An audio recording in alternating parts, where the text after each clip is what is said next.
શહેરના સુભાષનગર ભોળાનાથ સોસાયટી નજીક રહેતા હિન્દુ યુવા સંગઠનના પૂર્વ પ્રમુખ અશોકભાઈ ગોહિલ ઉપર ધારા વડે નિર્મળસિંહે હુમલો કર્યો હતો।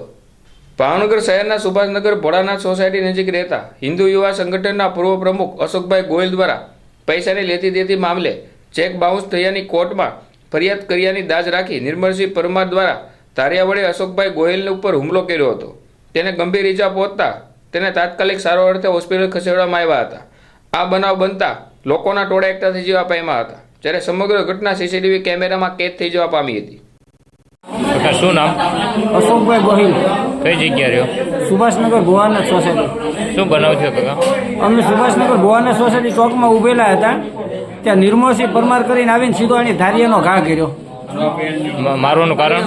મારવાનું કારણ અમારે એક પૈસાની લેતી દેતી હતી, એટલે અમે ચેક બાઉન્સની એની વિરુદ્ધ કોર્ટમાં ફરિયાદ દાખલ કરેલી છે, એની દાજ રાખીને। તમે હેના પ્રમુખ છો? હું બજરંગ શહેરના પૂર્વ પ્રમુખ હતો અને હિન્દુ યુવા સંગઠન પૂર્વ પ્રમુખ।